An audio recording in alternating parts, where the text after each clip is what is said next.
What's going on, everybody? Polo Sports Talking Entertainment. Let's go ahead and get right into this, okay? Be sure to hit the like button and sub to the channel too if you're not a member, and hit them notifications, okay? This is something that really needs to be addressed because there has been a lot of talk that's been going on ever since the Nets were eliminated by the Boston Celtics. And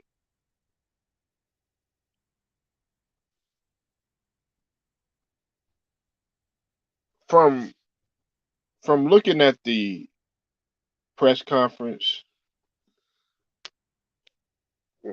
when Sean Marks had addressed everybody about what's getting ready to take place and what the Nets are going to do going forward and everything, the subject that continues to come up is uh Kyrie Irving. Okay, more so than Ben Simmons. Ben Simmons, I'm gonna talk about too as well. I think Ticket TV, shout out to him. He's already talked about that situation. But in terms of Kyrie Irving and how some of the people are feeling, particularly Sean Marsh, another guy uh, that has been real critical is Amare Stoudemire. Now, as you know, Amare Stoudemire, former Phoenix Suns, one of my personal favorite players. Even though his career didn't end like how I wanted it to end, but nevertheless can't take away from a great talent that he was. He was teammates with Steve Nash, and of course, him and Steve Nash both played up under D'Antoni when D'Antoni was a part of the coaching staff. Now, this is what Amari Stoudemire had to say, okay, and he basically had put it out. I mean, and that's one of the things that I liked about Amari Stoudemire. Now, believe it or not, Amari Stoudemire is is kind of like Kyrie in a lot of ways in the way that they think, because a lot of people used to get on Amari Stoudemire in the way that he said, "Oh my God, this thank you, my favorite all time player, met him." Man. Yeah, right. I understand, but Stephen, this has to do with what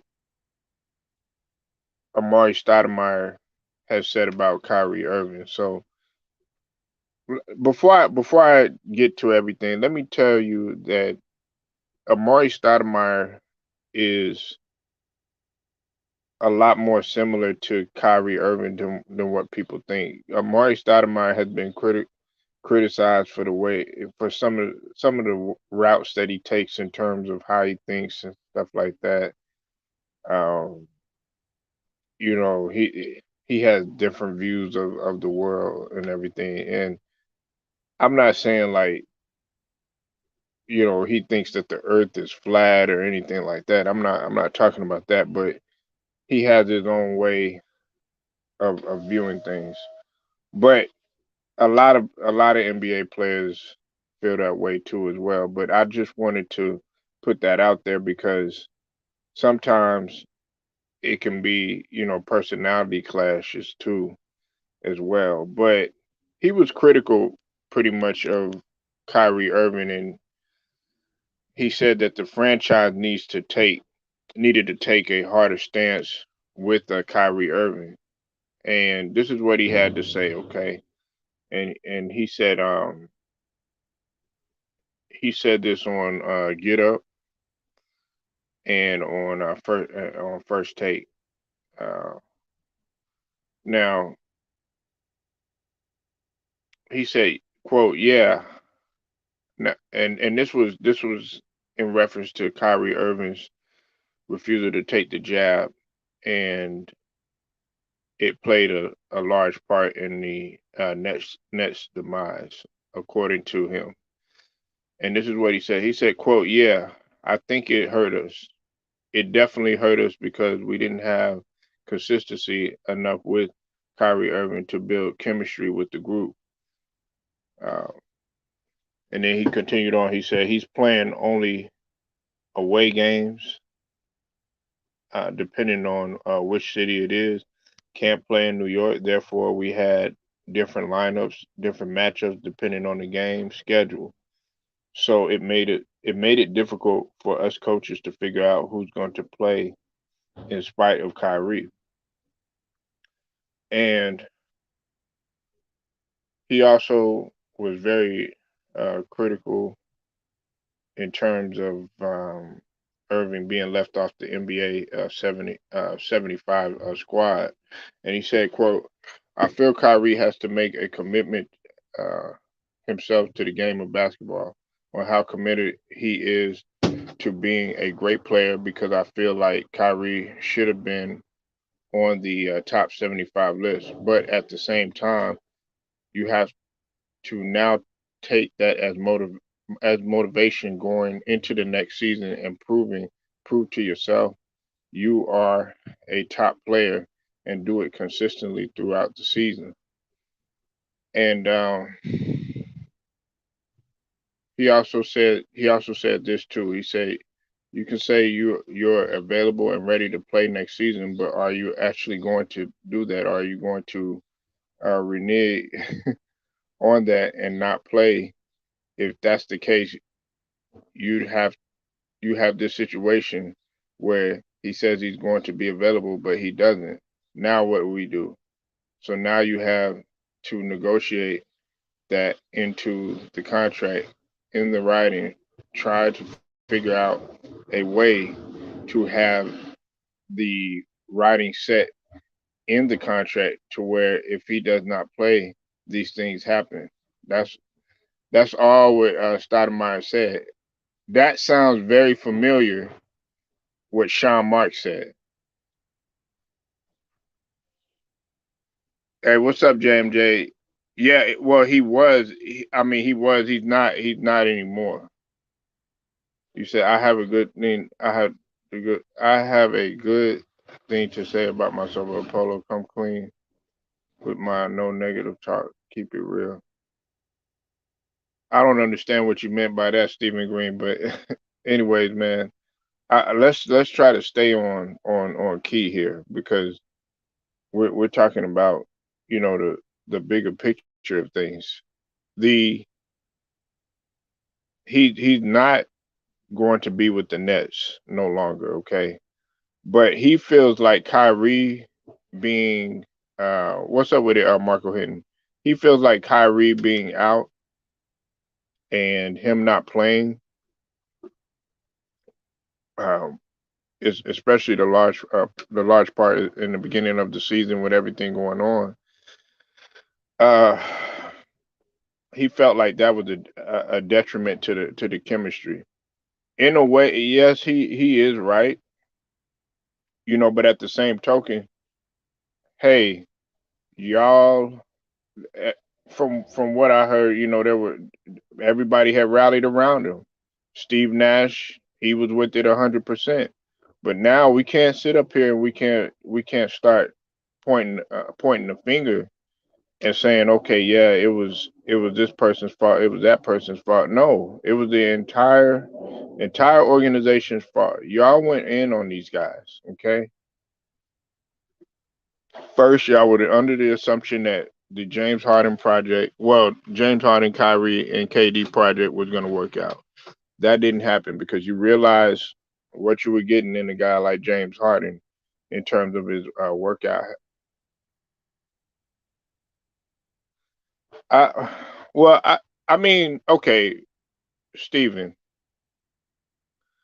I understand what he's saying, but it's a little too late for that. All of this, coulda, woulda, shoulda stuff. No, you should have been addressing this in the throughout the season. And look, I can't keep giving guys excuses and passes or anything like that because hey, you were in the playoffs. You had every opportunity to make your presence felt. Hey, that's listen.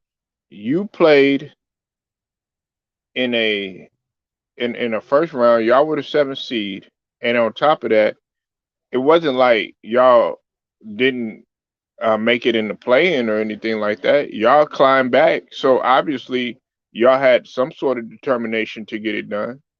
But now that you lost, now we want to sit up here and we want to say, okay, well, it was this guy's fault, it was that guy's fault. Look, um, Kyrie, him missing a lot of those games. Yes, I understand exactly what they're saying, but at the same token, now it becomes okay, well, it's this guy's fault, it's that guy's fault. No, just take accountability for everybody, including the coaching staff, because let's just call it what it is, man. Steve Nash isn't he's not a he's not a not that good of a coach. I mean, and it's because he doesn't have any coaching experience. You could be nice and get along with the guys and everything like that, and your coaching just be suspect. And I've actually defended Nash on in terms of his winning percentage, but that was because okay, of course, if you have three perennial All Stars and three future Hall of Famers, okay, you're supposed to do that. You said the Nets player wasn't on the same page. That Nobody was on the same page, and I felt like what they were doing was very in disarray. Like one of the obvious things that I noticed, and I know some people are probably gonna disagree, was okay, why didn't Blake Griffin get much more playing time? A lot of people want to know why, LaMarcus Aldridge didn't get more playing time, you know. Uh, and then of course people gonna bring up the fact about the whole Ben Simmons thing. But see, that's why I can understand what Sean Marks. I identify where he's coming from, but at the same token, you took the risk. You took the risk to get Ben Simmons.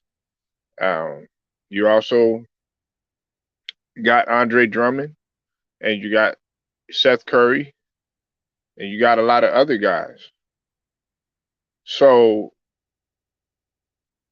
to me, you really don't have any excuses. And on top of that, check this out too. You have draft picks. So you not you have a lot of things to play with right now.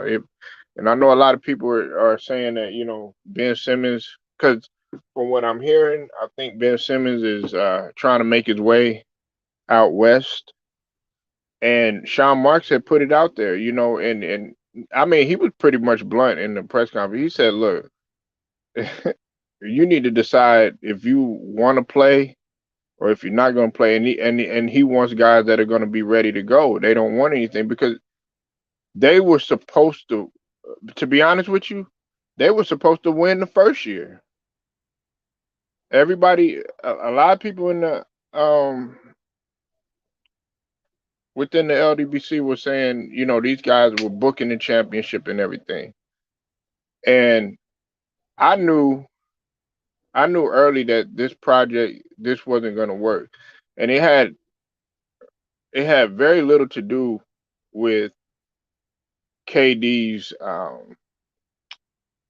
coming up short and Kyrie's mishaps or whatever. It had a lot to do with James Harden and his work ethic and his attitude and everything. Because James Harden, after a while, you could tell he didn't want to be there. And then on top of that, he lied to KD and said that he was gonna stay there. But come to find out, we see what happened, and that had to do all because of him finger pointing and putting the blame on everybody. But guess what? When you screw people over, guess what? You get the same medicine, and that's what James Harden is getting right now.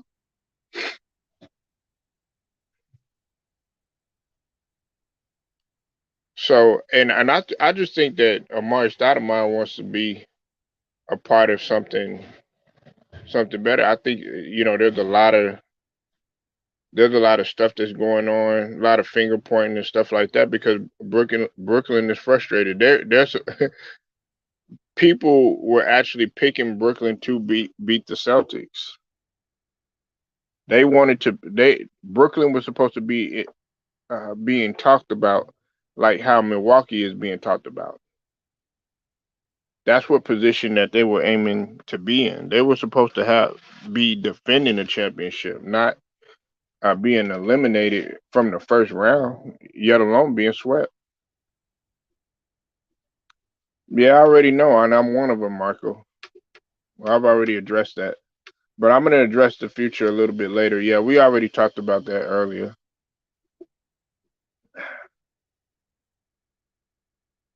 Yeah, but um, like I said, but people want to constantly go at me, try to make any type of angle to make that project work with James Harden anywhere that he goes. And I keep telling people time and time again.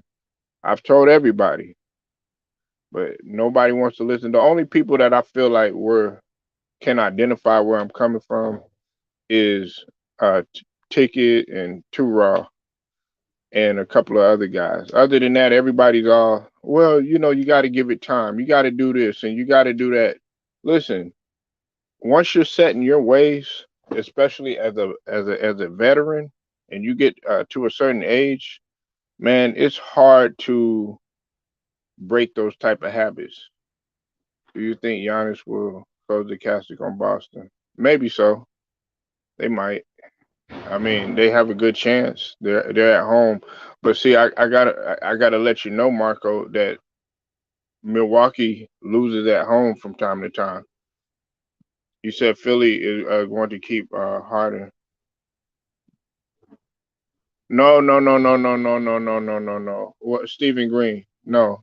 Listen, Marco is right though. Okay, Stephen Green. Marco's hitting facts. Okay, I got to defend Marco on that one. They don't want Harden there, and they're gonna try. You got to understand, he's still a free agent. At the end of the day, Stephen Green. They listen. You got to understand. We gave up a lot to get Harden, and he's 32, and much like Russell Westbrook, he's got a 47 million dollar contract, man. So Brooklyn and Philly got bad on the trade. Future, if we're looking at it from a future standpoint, Brooklyn actually is better. Not about what the fans want about the coaching management, but Steven, that's the thing. That's what you have to understand. They made the decision. They made that decision. They thought that listen, they thought that getting James Harden was going to be even better than Ben Simmons or whatever. And this was even more of a failure than last year, if you really want to be honest, because we were supposed to be at least in the Eastern Conference Finals. We were at least supposed to be in the finals. You had the sports media and the former jockeys and stuff like that trying to sit up there and hype it up. The media was definitely doing their part, but James Harden and I know Embiid was hurt and everything like that. But as I said with Embiid needs to get his primary thing is just getting healthy. But like I said, man, this isn't just solely about I'm not trying to turn this into a Sixers video, okay? But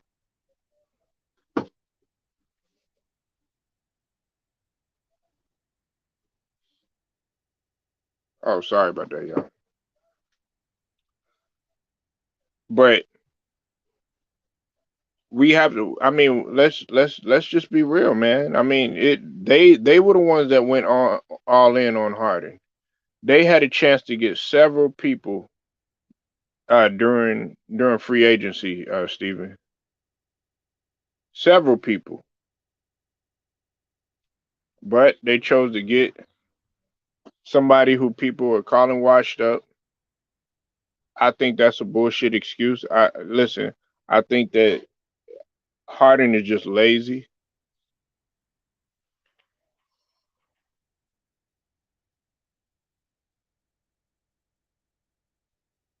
They could that listen. It would be difficult, but if they can make it happen, Stephen. Nobody thought that they were going to make it happen with Ben Simmons.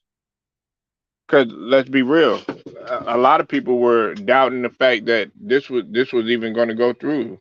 First, people were saying that the Harden and Simmons trade wasn't going to happen. Then look what ended up happening. You heard several conflicting reports,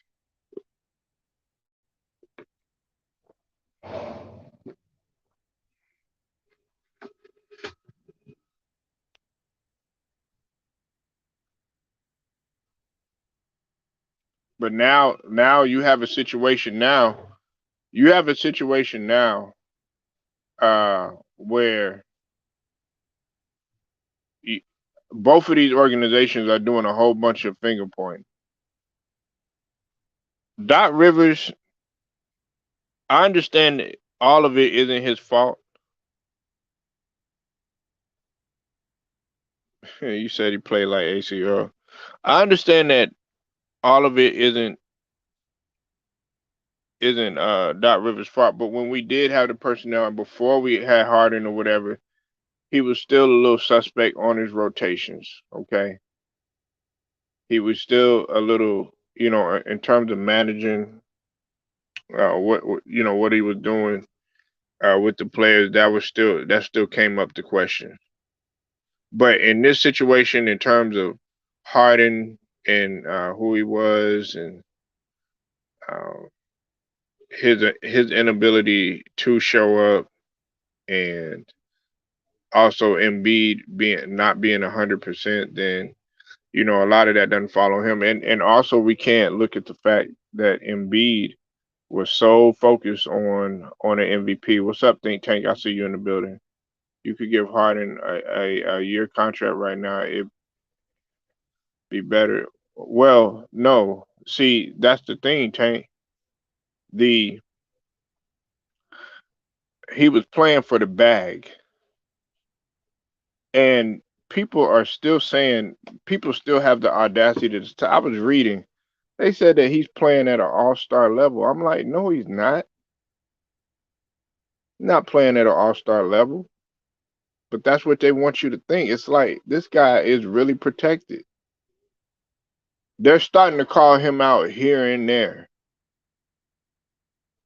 But Stephen Green, I just hope you're not. You seem to be bringing a level of optimism to keep this guy, man. Like I do not want him on our squad. We're not going to get better. I keep telling everybody keeps telling you this. But I understand what you're saying though, but we're in a like I told, I think it was who was it that I was telling this to? We're sort of in a we're in a lost situation because we lost our future, and we've lost the opportunity to have as many options as we truly do, as we truly want. What's up with it, Lou the Ryder? Well, Lou, he was a totally different player back then. Totally different, man. Totally different player back then. So I'm not gonna say that I call because I actually like James Harden when he was playing for OKC. That was the humble version of James Harden. That was the hungry version of James Harden. But the 1 year when he played with Mikal, I saw James Harden work out the hardest that he had ever did in the off season. And the reason why I know that is because this dude was doing laterals on the hill. He was doing lateral movements, deep lateral slides on the hill on on the hill as a workout. I was like, yeah, this dude, he's trying to turn the corner. He's trying to prove people wrong. I was like, okay, but after that, his habits just got worse. The only thing you really seen this guy do was be in the in like Drew League and Rico Hines and stuff like that, but no work being put in. Just playing pickup. You said Embiid in the press conference said that this isn't Houston Harden anymore. I said, dang. Well, I mean, what it took you that long. I understand that, Polo, but there nothing right now to take his spot. So right now, Harden is a bet. Are you serious, man? You man, that's cap, Stephen Green. That's cap. There's plenty of other players out there. We had a chance to get Halliburton. We had a chance to get younger. We had a chance, man. Do you know how many people we had a chance to get? Sometimes, and look, I'm not saying this would have been much better, but now it makes you actually appreciate a guy like Dame. Not to say that we were gonna go any much better. Hold on 1 second, y'all.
My bad, y'all.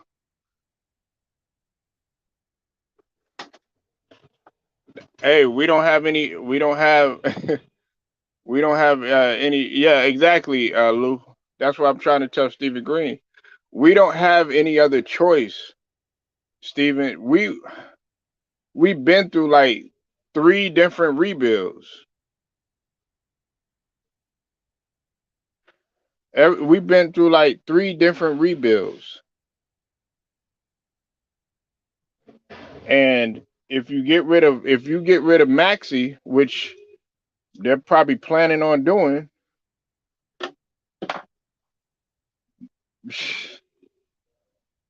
the hopes of Embiid getting the championship are slim to none. Now, okay, Steven, you're talking about going the route of okay, we got to stick with them and everything, right? Okay, now check this out. What's up with it, Matt? You're talking about going the route of sticking with Harding. If you're upper management, what you need to do is you need to have a long, long, long talk with Harding. But we already know that Daryl Morey is like his best friend or whatever. So They're gonna try to cater to what Harden wants, and it's sad. But now they got to really take a stance. And see, that's why I didn't want Daryl Morey there, because Daryl Morey, man, the only thing that he wants, just to be real with you, is asses in the seats. That's all he wants. He doesn't care about championships.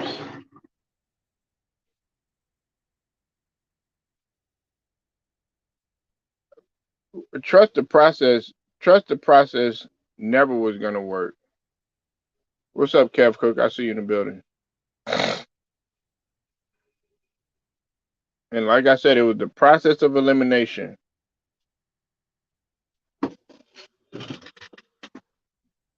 year after year, going after. Okay, look, let's just get technical. Everybody wants to get technical, right?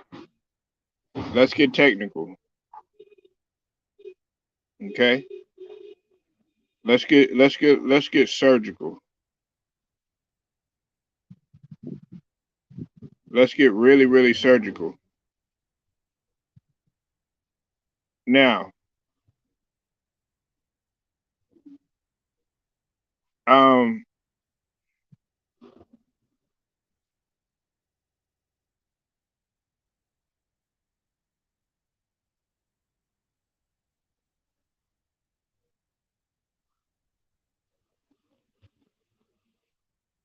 we we want to reshape our roster, okay, and we got to make decisions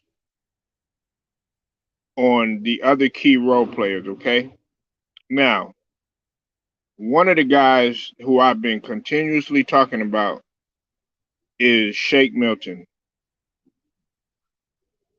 We got to get rid of Shake Milton. Okay. Shake Milton does not want to be there no more. You could tell in his play. I mean, the guy barely gets any minutes. I don't know what's going on with him and Doc. I don't know if that relationship has been damaged. I don't know, but he's not the same. Uh, they they're talking about having a potential new deals for Tyrese Maxey and Thibault. But to see the problem with Thibault is gonna have to he's gonna have to get better in his offensive game. He dropped off the second half of the season. I was very very disappointed in Thibault. However, a guy that's not playing any much better and who needs to go because he got hurt. His career pretty much done. It's Danny Green. But the biggest thing is, and it goes back to what Stephen Green and Marco, Lou, everybody in here was saying. I want people to understand this. Regardless of Harden's uh, contract structure, he is still likely to receive a salary that will keep us in the luxury tax. And how many seasons have we been in the luxury tax? Let's just do a little quiz. How many seasons have we been in the luxury tax? Stephen Green.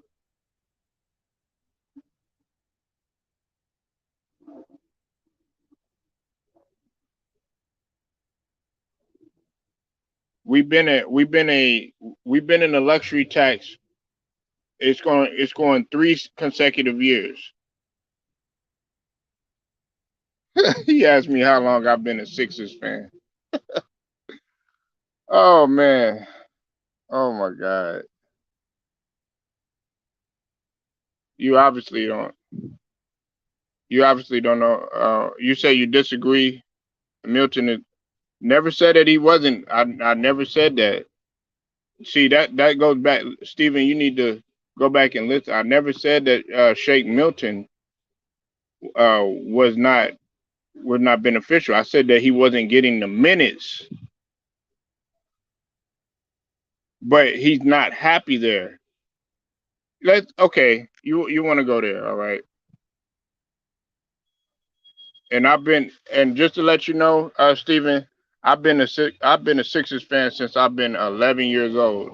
And what amplified it, me being a Sixer, nah, not since the 80s. Since I was 11 years old. But let's stay on topic because Stephen Green, I think he wants to sit up here and try to say that I'm talking down on Shake Milton. I'm not talking down on Shake Milton. He was our power punch hitter off the bench last season. I said that. Okay.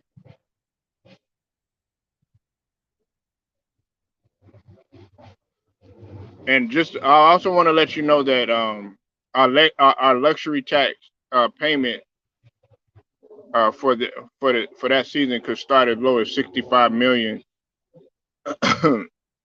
and that's if Harden is on a max contract. So I just wanted to throw that out there. Now, Shake Milton, okay? Shake Milton has a team option, and it's worth 2 million. Hold on one second, y'all.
Now, but we're not talking about that right now. What we're talking about is Shake Milton, okay? Shake Milton, like I said,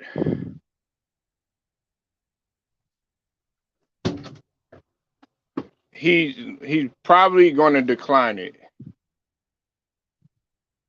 and I wouldn't be surprised if he becomes a restricted free agent. And I wouldn't even be surprised if they waive him.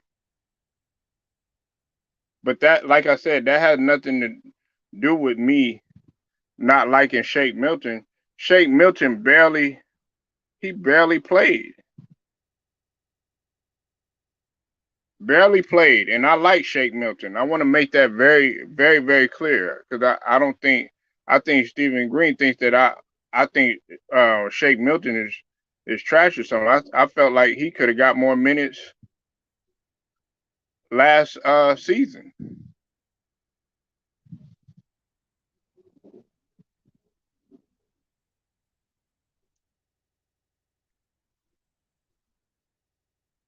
Now in 2020, in 2020, he was playing like 23. Hey, Stephen Green, I want you to know this. He was playing like 23 minutes a game and was getting 13 points per game and averaging about three assists. His production clearly dropped. He went from 21. He was playing like 21 minutes and a roller coaster ride, sort of like Niang. He only averaged 8 points. Shot less. He shot 42. He went from shooting along the lines of 48%, then 45, and then 42, and he dropped down on his assists. Like, how can you be productive? And that's what I was trying to tell you. He rarely even played. He got 11 minutes versus Toronto, 15 minutes, 10 minutes, 8 minutes, 15 minutes, 1 minute, 9 minutes, 13 minutes, and 20 minutes, and then 28 minutes. I mean, he got the most minutes that he ever played, and that was because guess what? Because Danny Green got hurt. There's no reason that Danny Green should be playing.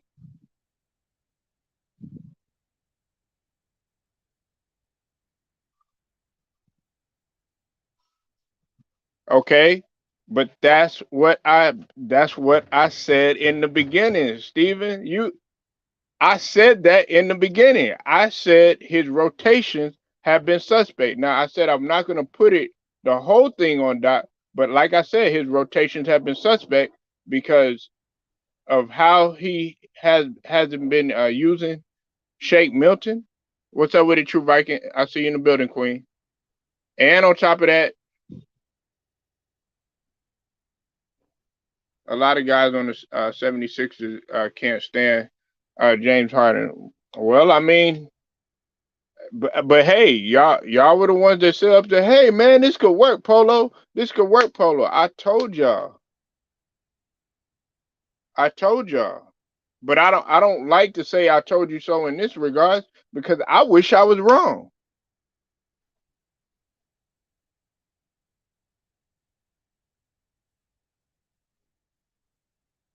If if if guys like if Ticket is pulling up here and he's identifying with me with the same thing when we got blown out by Boston, that should tell you something. Shout out to Ticket TV. And I told everybody that this wasn't going to work. I already know, man. Don't do it. Don't do it, Lou. Okay? Don't do it. Uh Polo Sports Talking ENT. I'll get at y'all later.